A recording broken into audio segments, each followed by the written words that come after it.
And another thing about small businesses, I totally agree with this commenter that you can want to support a small business all you want, but if you're not willing to pay $9 for a latte, then you can't even try it and try to support. But someone commented under this comment saying, well, they're growing a business. They're not Amazon. So obviously they have to charge more. And look, I don't think anyone is arguing that fact. Yes, small businesses have different hurdles than large corporations. They have to pay a lot of money for retail spaces. They have access to ingredients and different things that aren't as cheap as the way other people can get it, yada, yada. There's a very good conversation that we can have here. And actually, at the very end of that yada, yada, yada, yada, yada, I have conversations with my customers all the time at the shop. So I work at a smoke shop. Yep, throw your flack, whatever you want. I know we're overpopulated. We've been here 10 years. I have folks coming in and they say, well, hey, how come you're charging $2.99 for a pack of raw papers up here? It's like, well, I mean, I can explain to you that we have 40% excise tax for things in this realm. You know, it's not as cheap for us to get it compared to Amazon. Well, what jokester? I could get a whole box of those papers off of Amazon for like $15.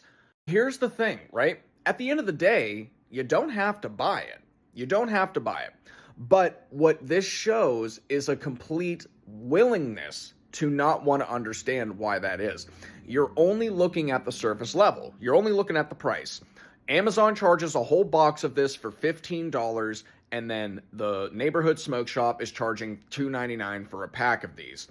Okay, so if that is the case, if we're only going to stay there at that point and only look at price, I never want to hear about complaints about certain things ever again.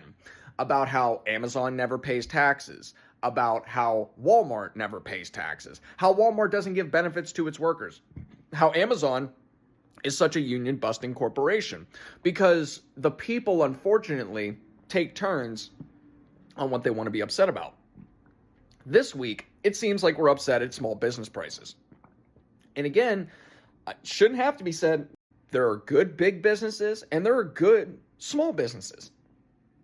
And sometimes there are bad ones. There are small businesses that just want to take your wallet for a ride. Same thing with the big corpos. However, if we're just going to stop at the conversation of who has a lower price, then there really is not much worth talking of anything else if the price tag is really the only thing that we care about, which is kind of what we do. But I'd like to think that, you know, we have the capacity to have a little bit of a deeper conversation about it.